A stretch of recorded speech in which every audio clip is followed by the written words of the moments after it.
Now back to the hyperinflation.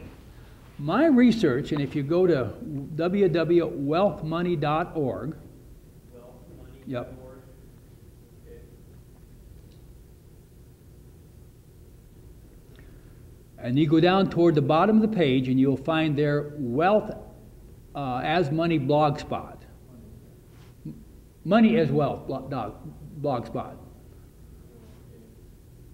And you go through that and it will show you, you can get right into the website of the Central Bank of Zimbabwe, where it was having hyperinflation, and their interest rate at that time, when a friend of mine, he's the one that does this blog spot, they had 800% interest.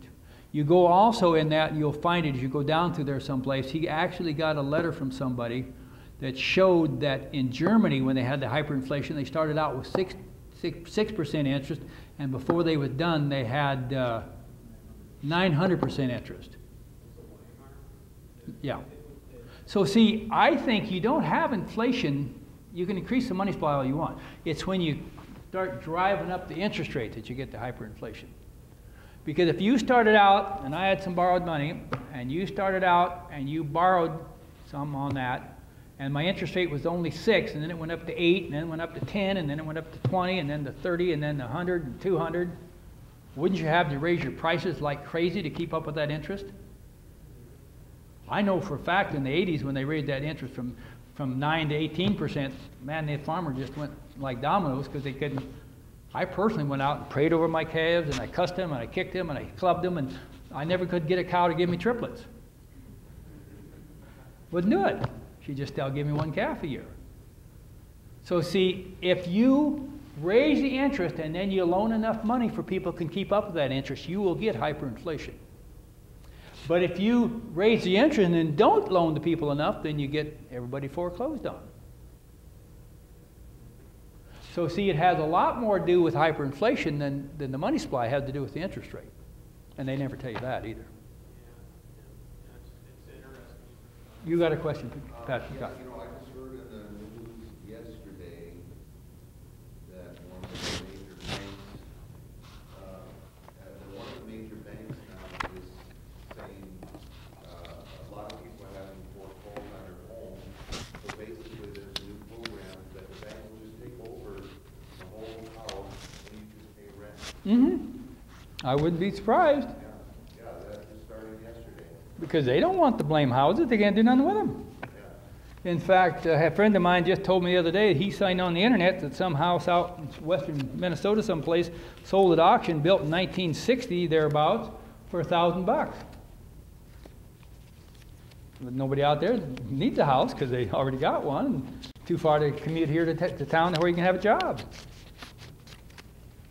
surprised the bank is willing to do that because they're going to end up having to pay federal taxes on that property, which is probably the next domino to fall. Municipalities, they're not going to be able, they're going to hit a ceiling on how far they can raise their taxes when the residents of the city or county can't pay. Yeah, well, actually, this was an approved government program. So in essence, the government is actually becoming the landlord. But what are you going to do about maintenance, upkeep, all that? In other words, it's going to be a huge mess. It's going to be a huge mess. And everything they do with this system until they change it, and the only way you can change it is when this money, and it doesn't make any difference whether it's paper or gold or numbers, it has to come in as an asset only with no debt to anybody and spent in to build something that benefits everybody, like your roads and bridges or something like that. You can have commerce without money, but you cannot have commerce without. And it really doesn't make any difference what this money is made out. It's how it goes in circulation and how it functions. You think you had a question? Nationwide interest policies started? They started in 1891. Her question was, when did this monetary policy actually get started in this country? And if you go back and look in that book, in the Modern Secrets, it's there. And for years, I thought we passed the 1790 Coinage Act that said gold and silver was the money, and then after that we passed the National Banking Act. But when I did really done more deep research to finish writing that book, I found out that as soon as Washington became governor, he appointed Hamilton, Alexander Hamilton, as the first Secretary of Treasury, and his first thing he did was put in a tax bill, and the second thing he did was put in a central bank so they could loan the money. And we had debt money from then on. Before that, during the Continental period, or during the colonies, before they joined together to form the Continental Congress, the federal government, and before they signed the Constitution, they used to use all kinds of things for money. Wampum beads. The Indians used a lot. They used furs. They used musket balls. In fact, in some of those states, they would even declare legal tender. So it was illegally to tender them to pay for groceries or anything. And they used almost anything. And of course, they used tobacco a lot in the southern country and the southern colonies. But see, each one of those went in as a wealth. Somebody produced them and they spent them. Okay, but once you go into the credit money system, in a banking system, now all money turns to evidence of indebtedness. And that's when they switched the money from wealth to debt, because as soon as they started creating money as promised to pay, and that started back in the 1500s as far as I can understand. And the first central bank that they really talk a lot about in history was done in England in 1694, where they actually got the whole country to do this. And of course, every country soon has troubles after they start this. It takes about 150 to 200 years, and they got so much debt they don't know what to do with it. They got to change some system, do everything. And of course, as long as the people don't understand, they just switch them into another different kind of a banking system. They may forgive the debt, they may do something else, but they still got you doing the exact same thing.